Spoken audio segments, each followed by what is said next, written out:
Okay. Wa ala alihi wa sahbihi ajma'in. Qala Allah Subhanahu wa ta'ala fi kitabil azim ba'da auzubillahi minasyaitonir rajim. Wattaqu fitnatan la tusibanal ladzina zalamu minkum khassah wa alamu annallaha syadidul iqab. Sadaqallahul azim. Maksudnya, takutlah oleh kamu akan fitnah ataupun bala bencana yang akan berlaku tidak akan hanya terkena kepada orang-orang yang zalim di kalangan kamu sahaja, tetapi mengenai kepada semua orang.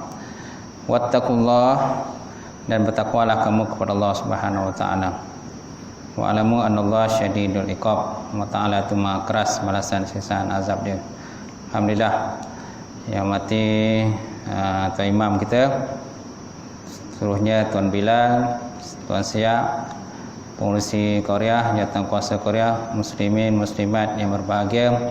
Alhamdulillah, kita panjatkan budi syukur Allah Taala kerana Allah Taala mengizinkan perjumpaan kita pada malam ini setelah kita bercuti kan. Bercuti selama hampir 2 bulan dah tu. Hampir 2 bulan tak? Sempena Ramadan dan juga sempena dengan Syawal. Dan kita masih lagi dalam bulan Syawal lagi lah. Dan ada yang open house lah, macam-macam lagi kan, mata buka. Baik, jadi walaupun Syawal tu tak habis lagi, kita tetaplah sambung pengajian kita. Sebab nak tunggu habis memang tak habis-habis. Tak habis-habis kan. Dengan rumah tu buka ni memang tak habis, ada je. Baik, dan tempat lain pun saya dah ada beberapa tempat yang saya dah mula. Ada 2-3 tempat lah saya dah start, dan malam ni di sini insya-Allah. Dan malam ni kita sambung kita punya pengajian kita masih lagi dalam bab kiamat, ataupun beriman kepada hari kiamat ataupun hari akhirat. Hari itu kita dah membahaskan satu hadis yang agak panjang lah. Hadis yang diriwayatkan daripada Abu Hurairah radhiyallahu taala anhu, di mana Nabi sallallahu bersabda yang maksudnya tidak akan berlaku kiamat sehingga 2 golongan besar saling bunuh-membunuh, perang berperang antara satu sama lain. Antara keduanya itu berlaku peperangan yang besar, di mana dakwah ataupun dakwa keduanya adalah satu. Masing-masing mendakwa masing-masing dalam kumpulan ataupun kelompok yang benar. Jadi apakah maksud 2 kumpulan tadi? Itulah kumpulan yang pro kepada Muawiyah bin Abu Sufyan dan juga golongan yang pro kepada Sayyidina Ali.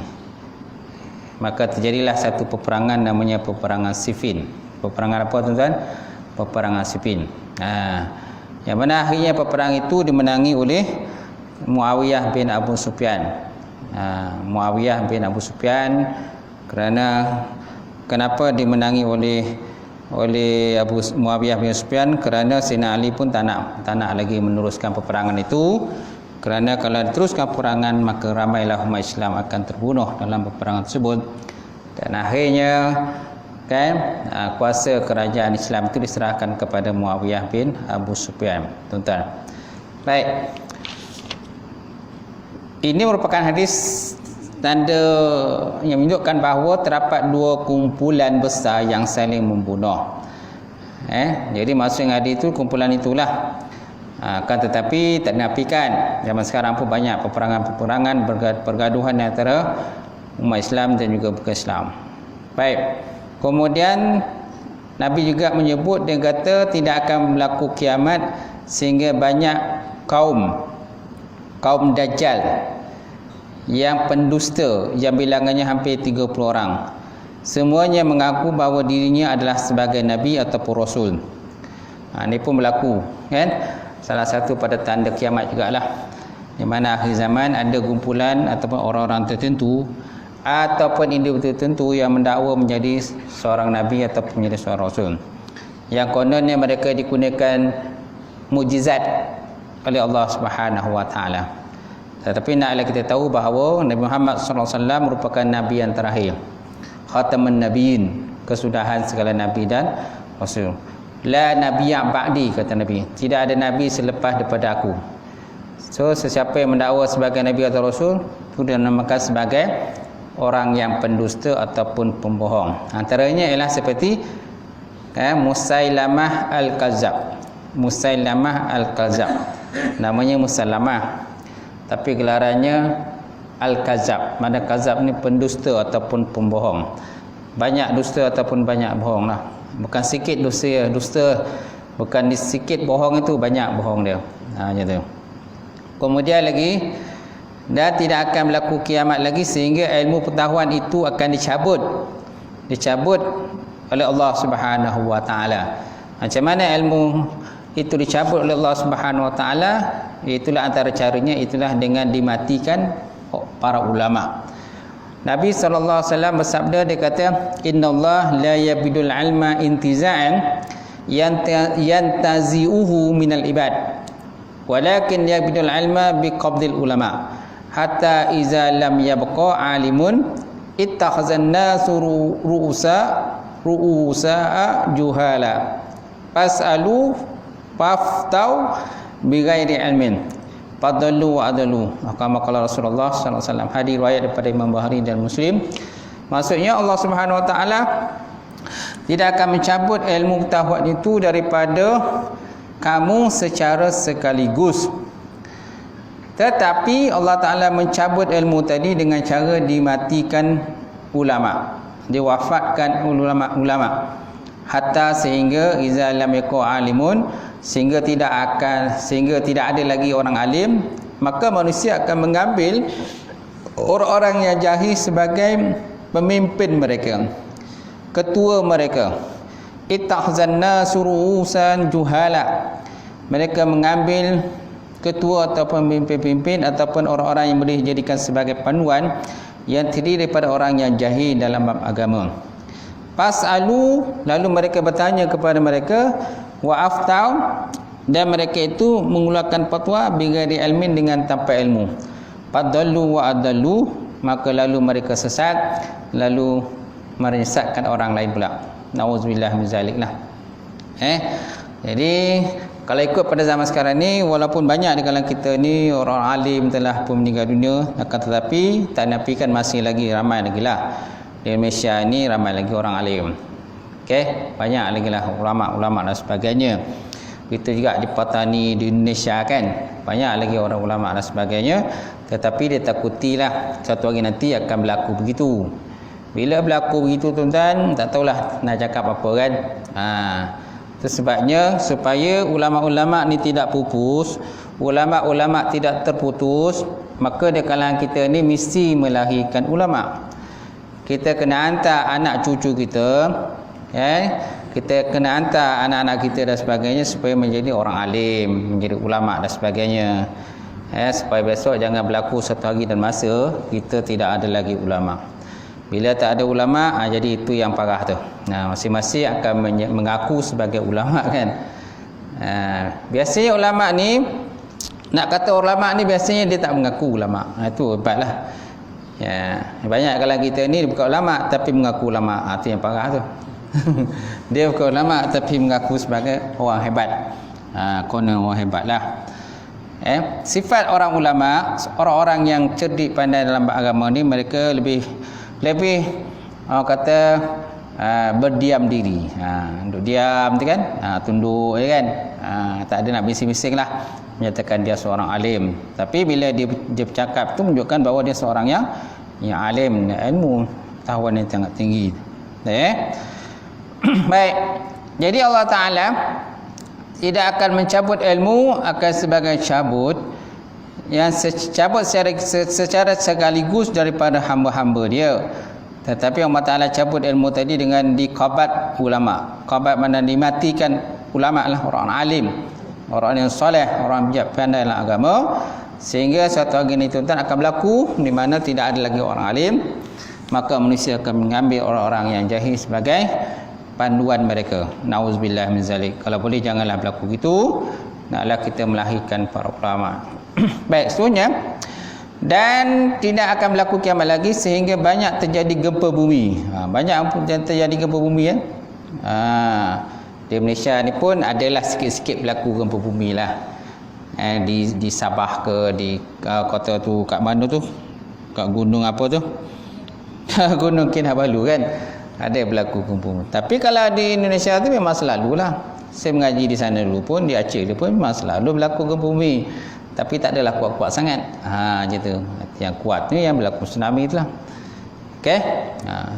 Tapi walaupun begitu, walaupun Malaysia ni bukan di kawasan gempa bumi, tidak mustahil. Itu kuasa Allah Ta'ala lah. Tak mustahil Allah Ta'ala boleh mendatangkan gempa bumi lah di negara kita ni. Sebabnya kita kena berjaga-jaga dan taat dengan dan juga peratuhlah dengan segala perintah Allah Subhanahu Wa Ta'ala. Baik, kemudian masa sudah menjadi dekat. Okey, tanda kiamat lagi ialah masa sudah menjadi dekat. Memang itulah. Sekejap je kita rasakan dah puasa. Sekejap orang kita rasakan dah raya. Dah habis dah Ramadan.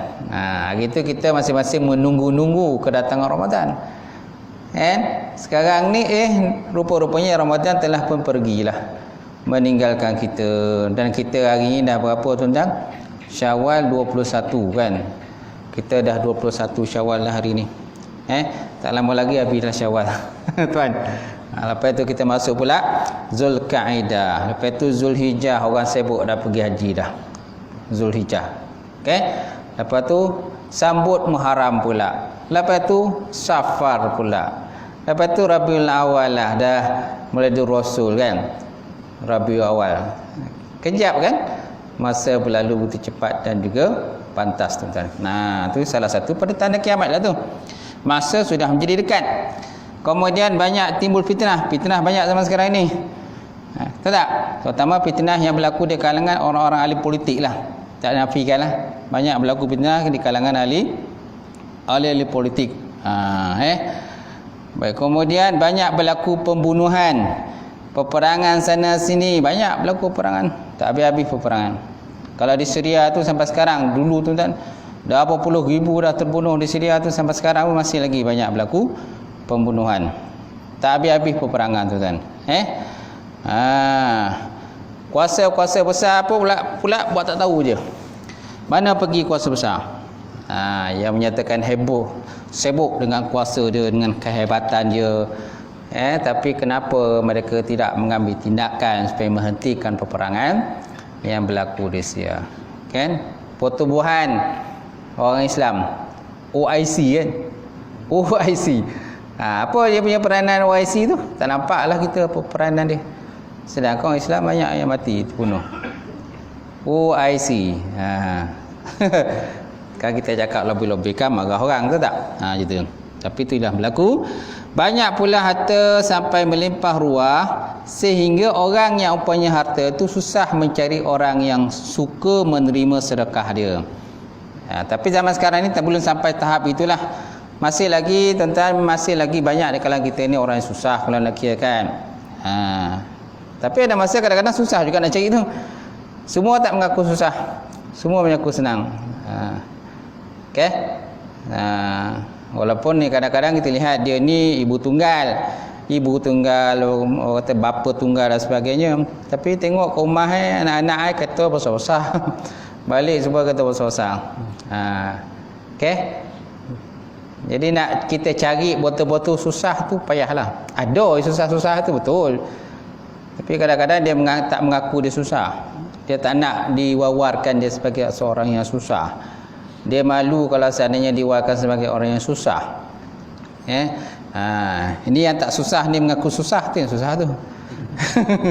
Yang tak susah mengaku susah. Yalah, bila kita pergi ke rumah tu kereta tu kan banyak menjalak. Anak-anak semua besar-besar kan. Duit banyak. Tapi masih lagi termasuk ibu dia dalam kumpulan asnaf lagi. Anak senang-senang kaya kan, duit banyak, gaji besar-besar kan. Tapi mak masih lagi termasuk dalam kumpulan asnaf. Macam mana tu? Kita pun kadang poni juga fikir kan. Kan tak bagi kan sebab salah tak bagi kan. Maksudnya dan sehingga ia pergi ke sana sini menawarkan harta dia, tetapi tidak akan ada orang yang mau menerima. Ini akan berlaku tentang suatu masa nanti.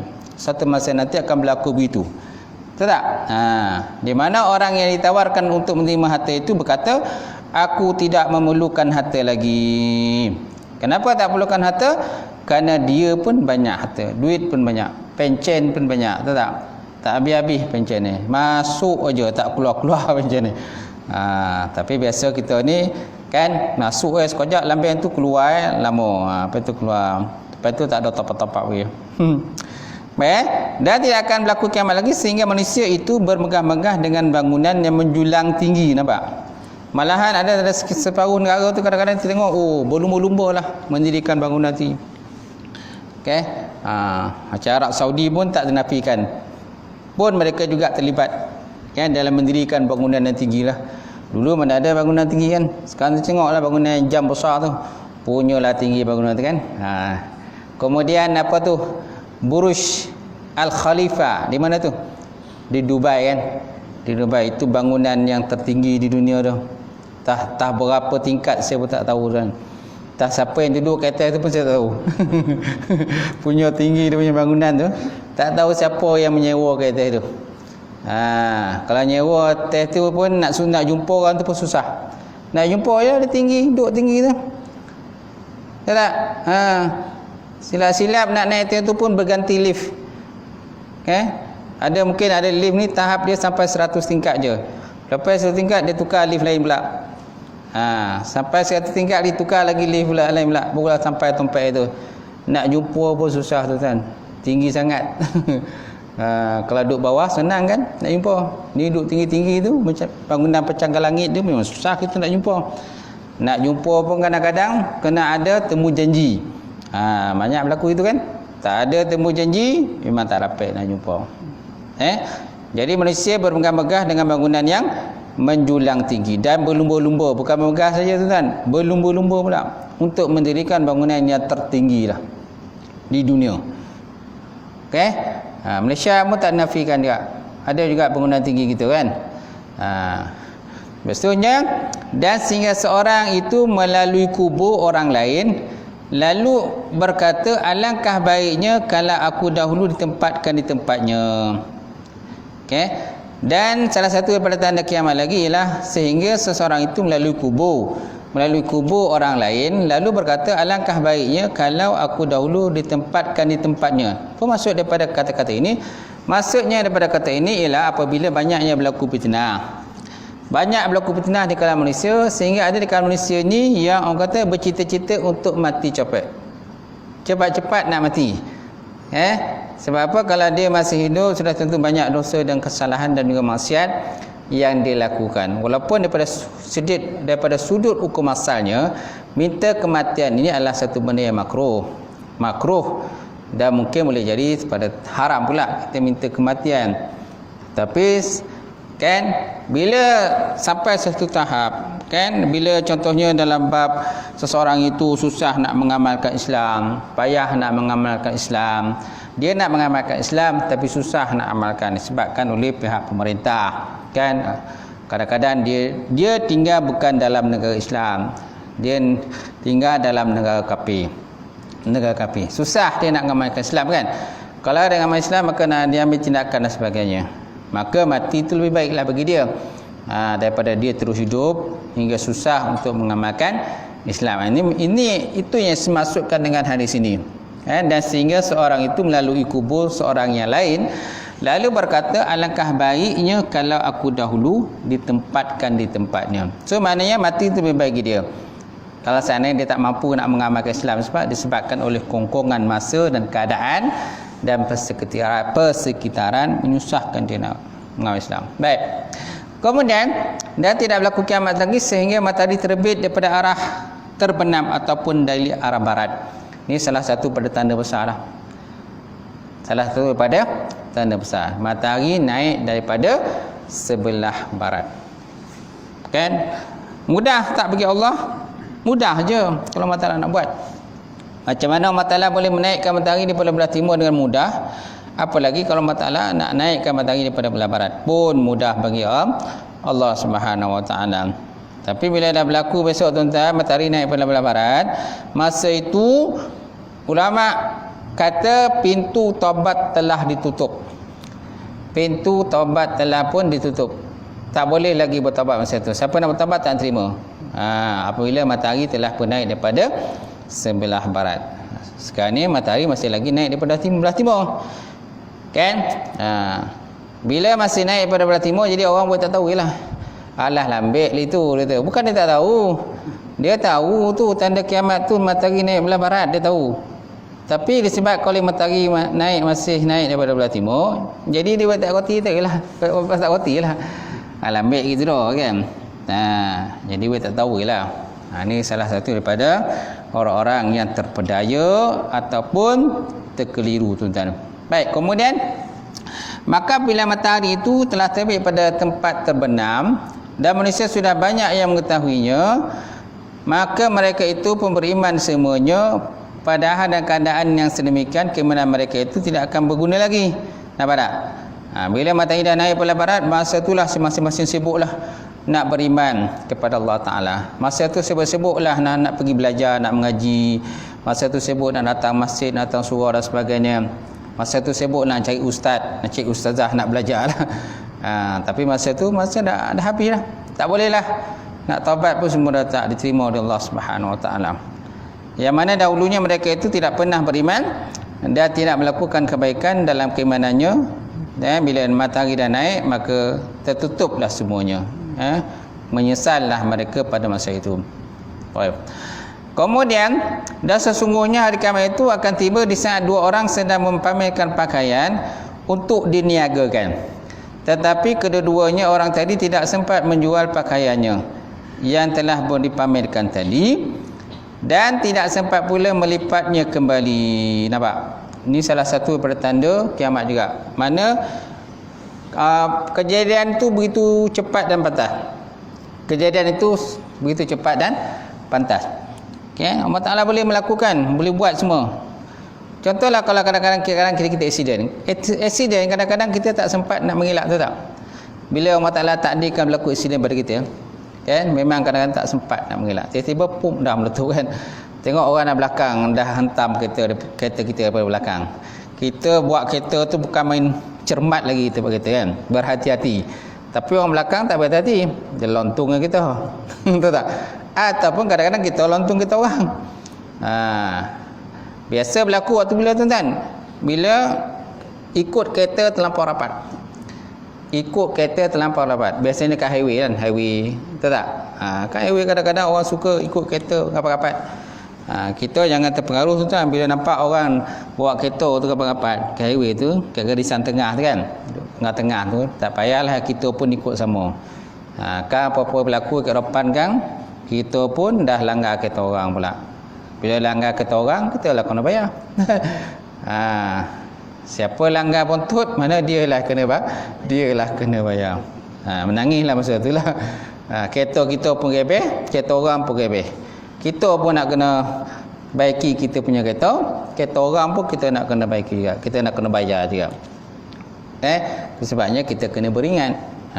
Bila dah kondo, masa itulah tuan-tuan di kalangan kita ni, masa itulah menyusah. Kalaulah aku tak follow kereta orang ni tadi, tak adalah berlaku macam tu dah.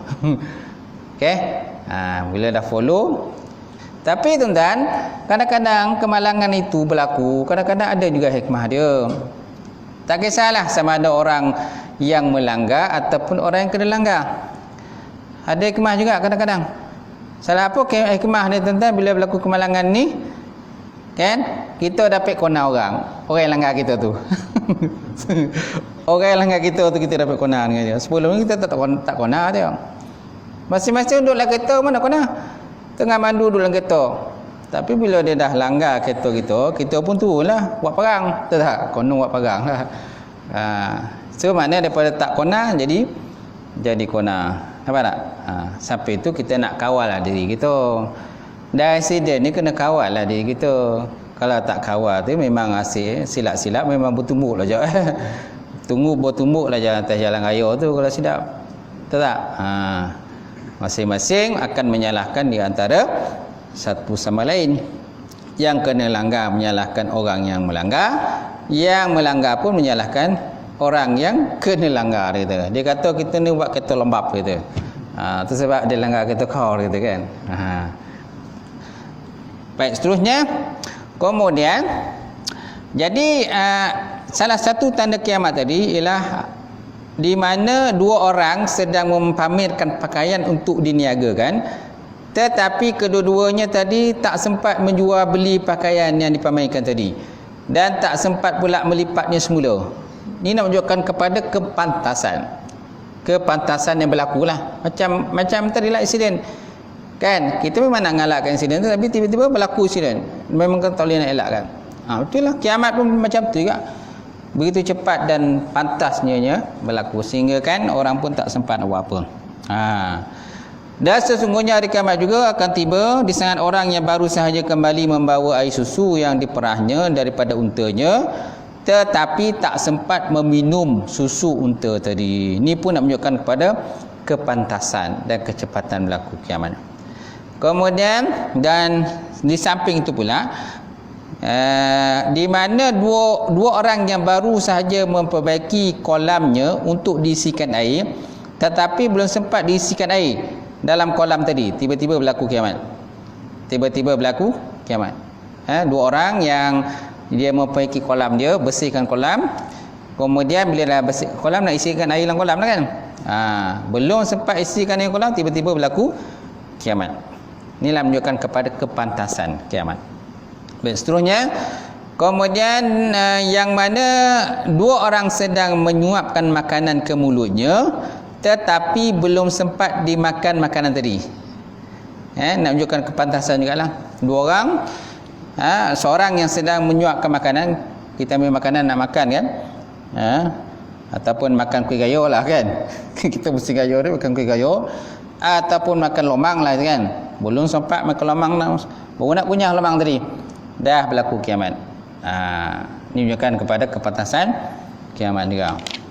Baik, seterusnya,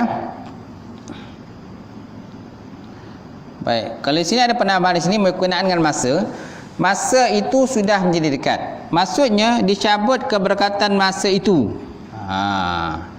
Jadi apakah maksud dengan masa tu begitu cepat dan pantas? Kata ulama ataupun pengarang kitab ni, dia kata maksudnya dicabut keberkatan masa itu, maka adalah masa setahun keberkatan dan manfaatnya adalah seperti sebulan. Masa sebulan keberkatan dan manfaatnya seperti satu Jumaat. Masa sejumaat keberkatan dan manfaatnya itu adalah seperti sehari. Masa sehari keberkatan dan manfaatnya itu adalah seperti sesaat. Sebenarnya keberkatan pada masa itu dah kurang lah. Itu sebabnya kita merasakan masa begitu cepat dan pantas berlaku. Semua bagi kita lah persiapan bagi kita lah. Apalagi kalau kita dah tuan-tuan dah umur dah ujung-ujung kan, ujung-ujung umur, memang sepatutnya kita kena banyak persiapan kita lah. Orang muda pun kadang-kadang tuan-tuan boleh meninggal dunia, boleh accident, mati. Orang sehat pun kadang-kadang kita dengar tiba-tiba mati. Hari tu baru jumpa kan, ataupun pagi tadi baru jumpa dia kat kedai kopi, burak-burak minum teh tarik semua kan, kopi canai. Potang tu kita dengar dia dah meninggal dunia dah tak ada dia dah. Sakit jantung, meninggal dunia. Nampak tak? Sakit jantung tu hanya merupakan sebagai wasail je, sebab saja kepada kematian. Tapi sebenarnya memang dia sampai ajal dah sampai. Bila ajal dah sampai tuan-tuan, kan nak tak nak mestilah malaikat maut akan cabut nyawa orang tadi.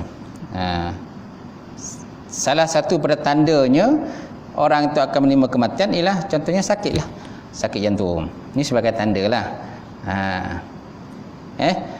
Kalau dalam kitab berkenaan dengan apa nama kitab yang saya baca tu, sengaja tu, kitab berkenaan tazkirah fi ahwalil mauta wa umuril akhirah yang dikarang oleh Imam Qurtubi rahimahullah taala. Tazkirah mana peringatan pada menyatakan kelakuan orang yang telah mati dan juga urusan-urusan akhirat. Di mana Imam Qurtubi pengarang dia menyatakan bahawa salah satu pada tanda kita nak hampir pada kematian itu ialah banyaknya uban. Ataupun uban dah mula tumbuh. Tak kisahlah uban tumbuh ke mana kan, tak kepala ke, janggut kita orang kan. Bila dah tumbuh ubat tu dah kena banyaklah persiapan kita kan. Macam tu. Satu lagi ialah banyaknya berlakunya sakit, banyaknya demam-demam. Demam itu pun salah satu daripada tanda juga bahawa kita dah hampir menuju kepada kematian. Gitu. Itu kena banyaklah persiapan kita. Baik, seterusnya banyak timbul fitnah. Fitnah yang dimaksud itu ialah bermacam-macam fitnah. Ada yang berupa kemazhaban ataupun aliran-aliran. Zaman sekarang kita tahulah banyak macam-macam aliran lah. Aliran Syiah lah, Wahabi lah. Tak? Kita alhamdulillah kita masih kekal dalam Ahlussunnah wal Jamaah. Dan Negeri Sembilan ni memanglah mazhab kita Ahlussunnah wal Jamaah. Tapi tak dinafikan ada juga mazhab-mazhab lain yang cuba nak berkembang. Alhamdulillah lah. Datuk Mufti kita memang dia kan kalau dengar aliran-aliran lain ni memang dia copeklah bertindak kan, sekat supaya jangan berkembanglah aliran-aliran yang bukan daripada golongan Ahlussunnah wal Jamaah.